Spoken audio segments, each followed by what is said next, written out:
What's going on, guys? Steve from EMS Masters here, and today I'm going to show you how to make a swing gate tire carrier.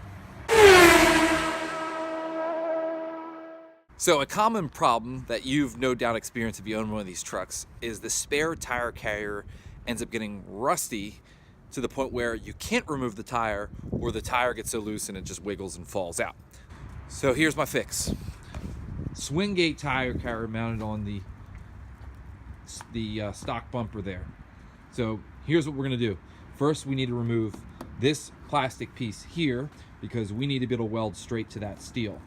I'm gonna go remove this, bring you back. So here we are. As you can see, I've got the cover off. Now you probably started this like, damn, this is taking forever, especially when you're using, pliers like this and you gotta squeeze like a million different tabs. So what I found out is there are about 5 tabs, boom, boom. There's one on the bumper here and here. And just pinch those, pull it up, and then I was actually able just to hand pry the whole thing up just from up top, just peel it right up.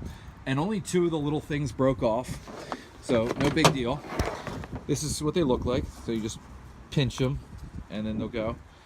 So that's off, that's in there. Once it's off, I had to brush off crud that had built up there. As you can see, there's rust under there, so who knows, maybe I'll never put that thing back. But this is your next step. So put the tailgate back on. You had to take it off because if not, you couldn't get the cover quite out. So put it back on, and then we're gonna start mocking up how I want the swing gate tire carrier here. So this is how we'll set up our hinge. So you're gonna mock this up by putting the bumper here, getting your space, putting it over here, getting your space. This case is also the thickness of that. Pretty cool, right? So I've got it set up as high as I want it. My next thing here is you're gonna put your sleeve here at the end, kind of line it up. And then I reached in there with a wax pencil, which is one of these guys, and you get them at any hardware store, so Home Depot in this case. Reach in there, draw your circle. You can pull the jacket away, and now you know where you have to drill. So in this case, you're just gonna do a little X marks the spot kind of deal, and then drill. Moving on. So, anyway, we have our hole drilled straight through, and I'll show you. The hole saw a bit kind of didn't get it as close and nice as I wanted, but that's roughly the idea right there. So we can fill in the rest with weld. So the next step here is, I'm not entirely satisfied with how thick the bumper is. This bumper, I took calipers to, it was 0.109 inches, which is like, it's above a 16th, okay? And you're probably all going, yeah, duh, we could have told you that. However, I had a little fix here. And so I bought a 3/16 flat stock, and what's going to happen is that is going to go on the bumper like so, weld this to the top of the bumper, and then bore a hole through this, and that's how we're going to get our strength. All right, here we are, guys. Took a few steps ahead. So here's what I have for you. So I took that piece that I drilled the hole through, and I cut it. For a reference, I cut it right after this one little divot hole right here, and then I kind of cut it to fit the bumper. Like I said, I want it stock, I want it to look good. So the next step is I'm going to weld the spindle to this piece. That way I can just come over here and set it down, and it'll be held in place. Now this spindle, see how there's a part that's shiny and there's a part that's not. So unshiny part goes down below and shiny part stays up. So this is roughly kind of what the spindle is going to be mounted at. So I'm going to tack weld around it, and that will hold it in place. And then once this is in place to this piece, then I'll bring it over and I'll just go all the way around and weld this. All right, here we are, guys. Here's the piece all welded up. Okay, I probably would have left it unground from welding, but there was a little spatter, so I decided to go hit it with the wheel. So the next step here is to weld all the way around, and it's in place. As of right now, it is not welded to that hole. I can slip under there and weld it, but you know what? This might just be enough to really hold that in there. So it may be a case where I'll probably weld it just for the sake of water getting in there and rusting away eventually. But that's the next step. So I'm gonna weld this guy on there, and who knows, maybe I'll have to pick this up tomorrow because the sun's going down. So I'm gonna get to it. All right, guys, here we are. I went all the way around and I welded it, okay? That's that. See this spindle right there? And as you can see, that's a wheel bearing inside. This thing is meant to hold like thousands of pounds. So this will definitely do the trick. Like I said, I'm gonna have to pick this up tomorrow, but the next step is to miter this piece to this. So some people say bird's mouth. So essentially, actually, we'll just use the cap. See how the cap's round? So what you'll do is you'll have to draw a line around the outside of the cap right there, use the cap to trace, and that's gonna make a perfect arc in the steel that you then can weld to the side of this.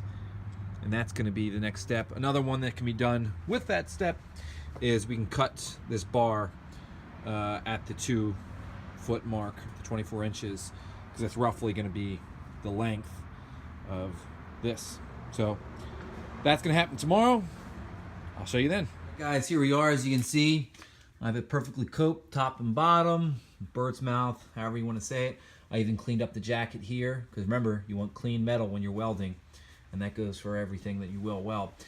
So what I'm doing right now is I'm mocking it up. So here's how you're going to do this. Unless your vehicle itself is perfectly level, the only thing I'm going to try to do is match whatever level the bumper is at with the actual swing arm. So I actually put the level over there on the bumper, and this is exactly the reading it had there. So that's exactly what I want for this swing arm. That way the vehicles are in sync. Yeah, I know that's probably not a machinist practice, fabrication practice, but look, the truck's got the Ford lean, got to deal with it. So another point when you're fabbing this up, you want this bar to come even between the two ends of the jackets, because your two bearings are in there, and you want equal load on those. So you don't want to have this bar too low on the jacket or too high, or you'll put unequal stress on there. Same thing applies when you do like wheel spacers and stuff like that. You're just putting too much stress out on the outer bearings. And as you can see here, I've shimmed it up. Those are actually marking chalks for steel, but that's all I had. So I just shimmed them up to the right level I want, set it at, you know, the level height there, and now I'm going to tack weld this. It's in place, and then I'll take it off and I'll weld it off the vehicle. One thing you want to keep in mind is, you know, because I didn't use like an actual mitering tool, as you can see the piece of steel is like canted a little bit. So when I go to weld it, you'll just have to hand correct that over. Matter of fact, there's a couple ways you can do this. I use an angle grinder. It's my favorite thing to go to. Flap wheel and a cut wheel. But you can use a hole saw bit, and you could have drilled anywhere on this piece of steel, and then all you do is cut that hole in half, and you'd have a perfect miter. I chose not to do that. That's actually what fabrication shops do. They have like a machine all set up for that, so it's perfect every time.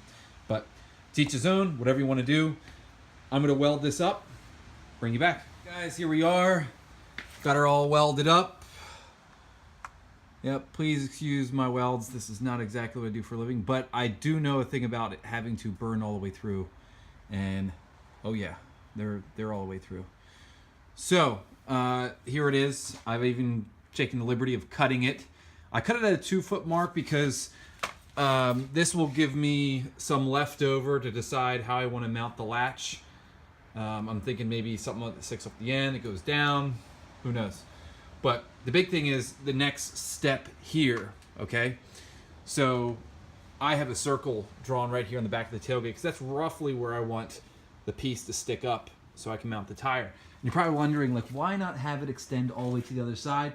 That's because if I have to put the tailgate down to accommodate larger pieces of lumber, I can't have a huge bayonet of steel sticking out the back, okay? Unlike a Jeep, trucks, we have to keep the tailgates down for certain things. Jeeps don't have to do that. So I want to keep it short, and I want to keep it on the side. It also is not center in the where my rear view mirror, so it also puts a lot less stress on this hinge and also on this bumper, which is a little on the thinner side. So here, I'll give you a little preview of how well this thing swings. Nice and easy. Matter of fact, I think it sort of, it was kind of swinging out there. It's swinging out on its own a little bit. So yeah, and as you can see, it's not bad. I don't think there's gonna be a whole lot of weight on it. But Bronco can put weight on this. Oh yeah. So I'm gonna measure up to this hole. Like I said, you can mount it wherever you want. There's no hard figure there. If you really want to know, I'll give it to you when I bring you back. But I'm gonna weld that piece on. It's gonna be really simple. All I'm gonna do is just weld it straight to the top of this, clean it, maybe even round it off so it fits into the rounded edges of the pipe. But it's going to come up probably about 12 inches, and then that's where this piece is going to come off. So I'm gonna weld that piece on, bring it back. All right, guys. So this is the end of part 1. In part 2, we're gonna show you how to put the latch on, reinforce the bumper, and some little finishing things. I'm trying to keep the videos in under 10 minutes, which is why I'm doing a part 1 and a part 2. Let me know down in the comments if you prefer just to have one long video, or if you like the 2-part series, maybe you want information from one or the other. But please let me know down in the comments. In the meantime, there's part 2. And while you're at it, subscribe. And I'll see you guys next video.